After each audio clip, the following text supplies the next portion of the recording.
Hi, welcome to Future Technos. Today we're going to talk about the M4 MacBook Air, a laptop that I've been using for months.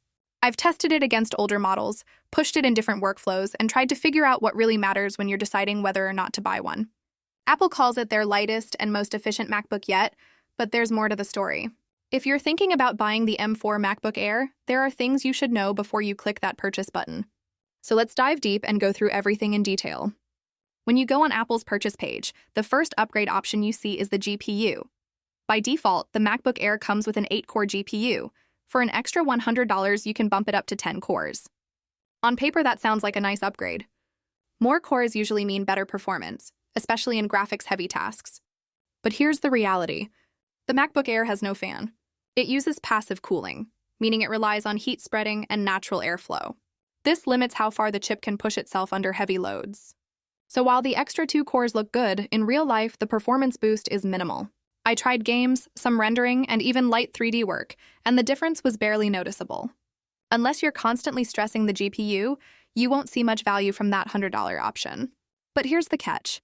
If you choose to upgrade either the RAM or the SSD, Apple automatically includes the 10-core GPU for free. That's really the only time it makes sense to get the GPU bump. Think of it as a small bonus rather than something worth paying extra for on its own.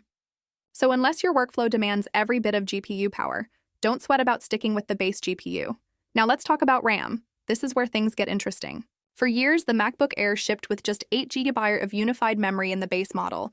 That was fine for simple browsing and light office work, but it was easy to hit the limit with modern apps.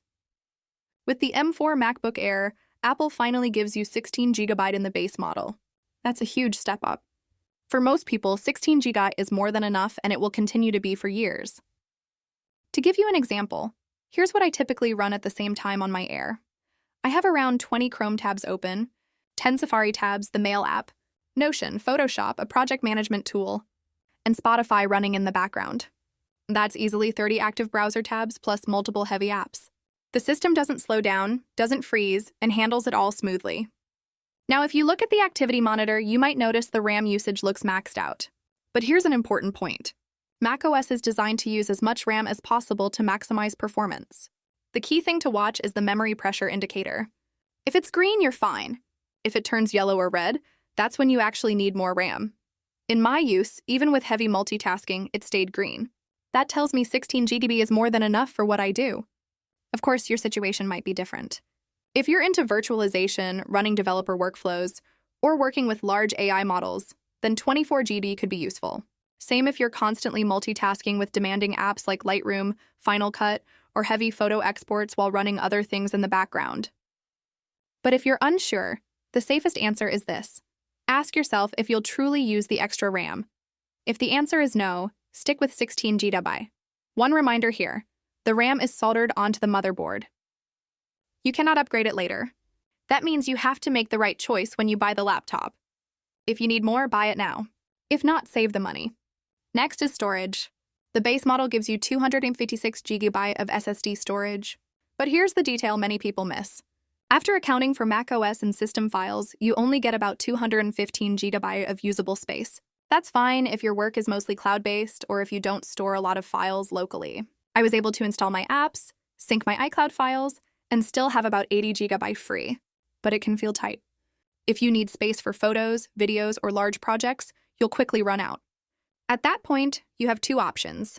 Pay Apple's high prices for a larger SSD or rely on external drives. External drives are cheaper, but they're also a hassle. Constantly plugging and unplugging, worrying about disconnects, or even misplacing the drive can get frustrating. If you travel or move your laptop a lot, it's even worse. That's why I think it's worth biting the bullet and paying for more storage up front if you know you'll need it. For most people, 512 GB hits the sweet spot. It doubles your usable space and is noticeably faster than the 256 GB version. If you deal with large files daily, 1 TB is even better. Yes, Apple charges a premium, but trust me, it's worth it compared to carrying an external drive everywhere. And just like the RAM, the SSD is technically not upgradable later, so make this decision carefully. Now let's talk about size. The MacBook Air comes in two options, 13-inch and 15-inch. Performance is the same in both. The only difference is the screen size. The 15-inch gives you 2 extra inches of screen real estate. That might not sound like much, but it makes a big difference when you're working. With two windows side by side, everything feels less cramped. In Excel, you can see more rows and columns without zooming out. If you only ever use one window at a time, the benefit is smaller. But for multitasking, research, or productivity, the 15-inch feels great. And portability doesn't suffer much. Both models are thin, light, and easy to carry. So the real question is, do you value the larger screen enough to pay $200 more? For me, I think it's worth it. But if you want the lightest and most compact option, the 13-inch is still excellent. When it comes to buying a MacBook Air, here's a tip. Apple itself almost never discounts its products. You'll see the same price year-round on their website. But third-party resellers like Amazon or Best Buy often run sales. You'll see discounts during Black Friday, back-to-school season, or even random quarterly promotions. In the US, these deals can save you 10 to 15%. I've seen the base 13-inch M4 Air for $849, down from the regular price. That's a great deal. If you're outside the US, discounts vary, but it's still worth checking. The key is to buy pre-configured models. Custom configurations usually don't get discounted. So if you know you need 24 GB of RAM and 512 GB of storage, you might find a bundle on Amazon cheaper than Apple's price. Always compare before buying, because the warranty and support are the same. Now let's talk about accessories. I'll keep this short. You don't need a huge list of add-ons. One accessory I recommend is Apple's 35W dual USB-C compact charger. It costs $20 more when you configure your MacBook, but it's worth it. It's small, has 2 ports, and works perfectly for travel.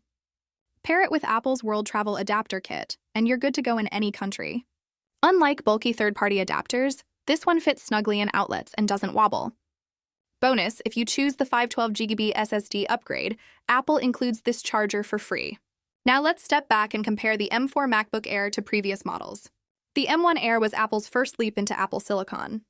It was powerful for its time, but limited to 8GB of RAM in the base version. The M2 Air brought a new design and more performance, but still had limitations. The M3 Air improved GPU efficiency, but the M4 feels like the most balanced upgrade yet. With 16GB RAM as standard, better performance, and options for larger screens, it finally feels like the Air has reached a new level. In everyday use, the MacBook Air M4 shines. Battery life is excellent. I consistently get around 12 to 14 hours with regular use, sometimes more if I'm just browsing and streaming. Heat management is impressive. Even under stress, it gets warm but never uncomfortably hot. The fanless design means it's always silent. The display is bright and sharp. The keyboard is comfortable, and the trackpad is still the best in the laptop world. The speakers are surprisingly good for such a thin device with clear mids and decent bass. The mics are strong enough for video calls without needing an external mic. So who should buy the M4 MacBook Air? Students will love it for portability and battery life. Professionals who do writing, spreadsheets, presentations, and even light creative work will find it perfect. Creators who work with light photo editing, video editing at 1080p or 4K, and content production will also enjoy it. Travelers will love how thin and lightweight it is. Who should not buy it? If you're into heavy 3D modeling, advanced gaming, or high-end video production, you'll need more power. In that case, consider the MacBook Pro. The Air is not meant for extreme workloads, but for everything else, it's fantastic. So here's the final thought. The M4 MacBook Air is the perfect balance of performance, portability, and price. It's thin, light, and powerful enough for most people. The key is to choose your RAM and SSD carefully because you can't upgrade them later. If you buy smart, this laptop will serve you well for years. And if you're not in a rush, keep an eye out for discounts from resellers. You'll save money and still get the same Apple support.